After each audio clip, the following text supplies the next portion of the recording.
We begin with this disturbing story from Kerala, where on Valentine's Day, a 24-year-old and his female friend went for a walk on Kollam beach, only to be accosted by a bunch of 5 self-appointed custodians of morality, who not only tried to assault the lady, but also humiliated and filmed the couple for what they called immoral acts. This video was then circulated on social media in an attempt to embarrass the young couple. Finally, the young man, Anish, killed himself. നീ പിന്നെ എന്ത് പാലക്കുള്ള ഇവിടെ വന്ന് തോന്നിയ നീ പിന്നെ എന്ത് ഇവിടെ വന്ന് അവിടുന്ന് ബീച്ച് വന്നവന് ഇവിടെ വന്ന് ഇത്രയും തോന്നിയ കാണിച്ച് എന്ത് നീ വേണ്ട ഞാൻ വെറുതെ കായൽ കാണാൻ വന്ന നീ കായൽ കാണാൻ ഇങ്ങോട്ട് വന്നത് ആരെങ്കിലും പറഞ്ഞ തുണി പോക്കാനിരിക്കും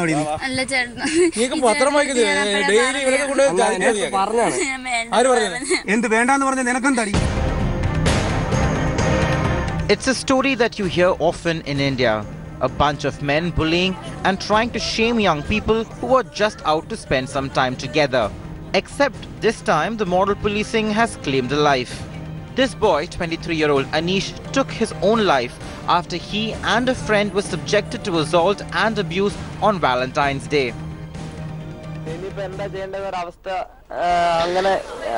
I feel like I'm caught in a situation between life and death.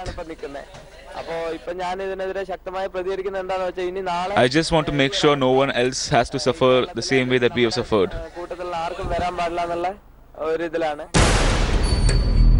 The men not only harassed the youth but videotaped the harassment and put it on social media. No one inquired about this at home. He was very tense about it. When we asked him about this, he'd become upset. So we didn't say anything. I told him not to be upset. I told him that wherever he goes, I'm there for him and not to worry. Police have arrested 3 people for abetment.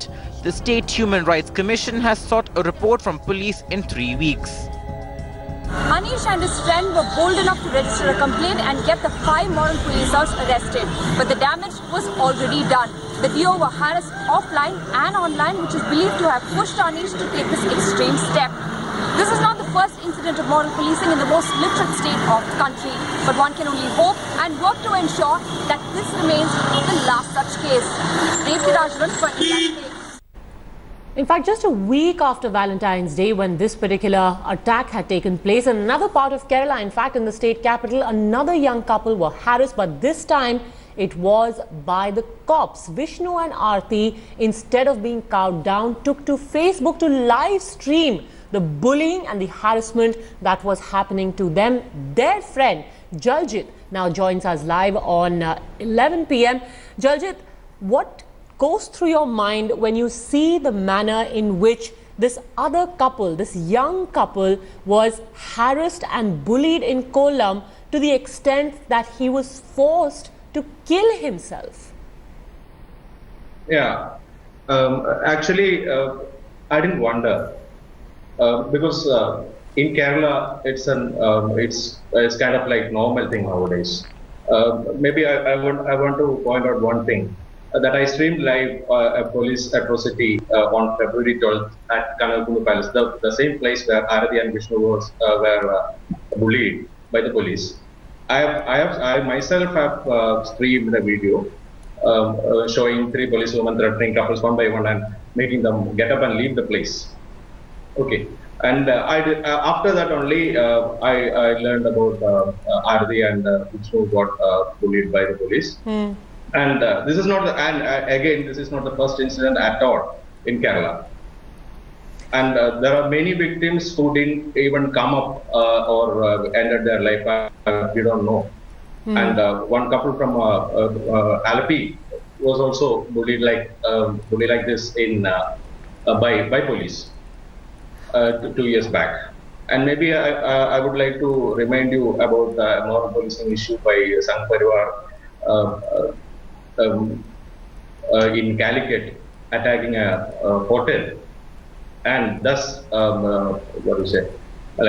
striking a movement called Kiss of Love in Kerala, Hyderabad, Delhi and everywhere in the country. But Jaljit, are you suggesting that these people actually have political affiliations? No, actually, what do you say? Everybody, it's a moral policing is across the country. Actually, it's I just mentioned Sankt Parivar just because of the incident only. But moral policing is a normal. I mean, for them, it's a normal thing. People think that we can bully anybody or we can catch anybody or question anybody. I mean, it's like they don't understand the human rights of other people and all. And I'm really shocked to know about this guy, this person, Anish, and I was really dumbstruck knowing about this suicide. I have. And it all adds up, Jaljit, in a way, because if the police is going to behave like this, then everyone will be emboldened. Every man on the street who thinks it's his right to impose his sense of morality on this hapless couple they want to accost will know that they'll get away with it because the police will actually agree with them. Yeah, that's a point. That you got exactly that's the point. If the police is doing the same, the public will think like we can also do it.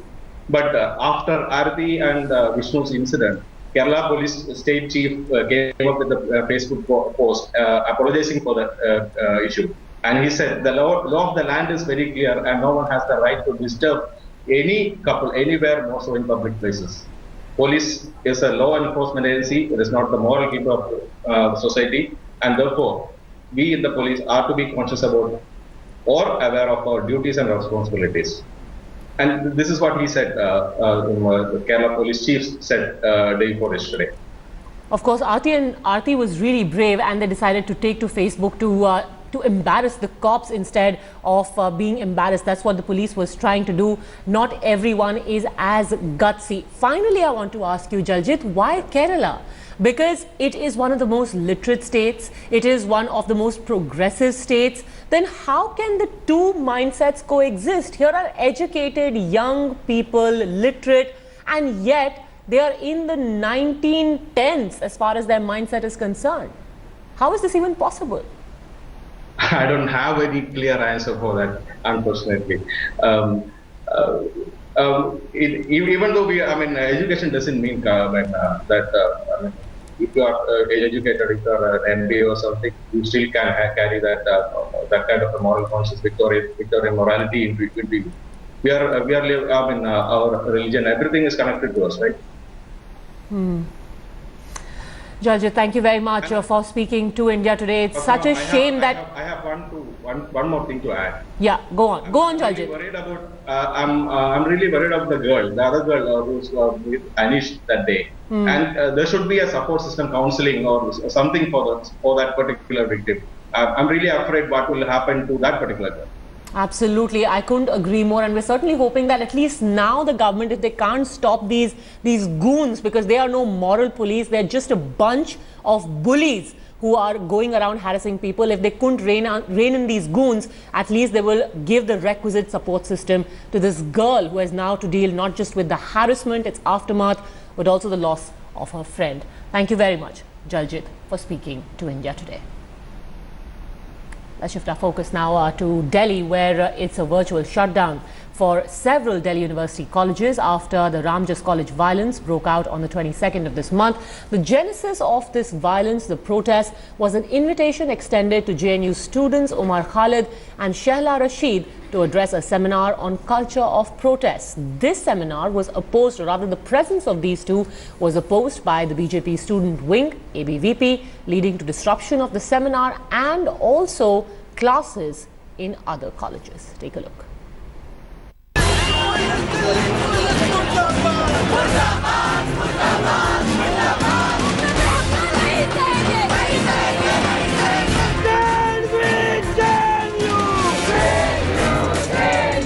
After Ramjas College, Delhi University's Khalsa College has put a hold on its upcoming street plays, postponing their Nukkad Natak competition amidst the Ramjas ruckus.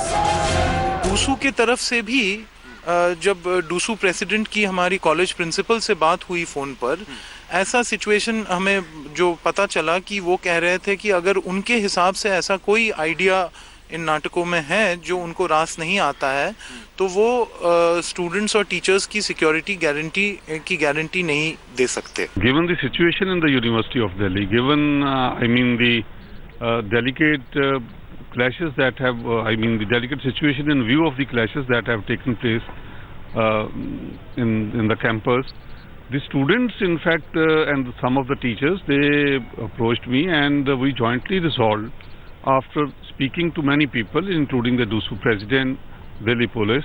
The right to debate without the threat of violence is the central idea of any university space.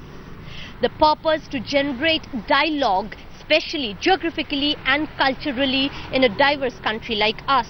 But Khalsa College for now have decided to postpone their street play, especially when they say they cannot assure security for the event.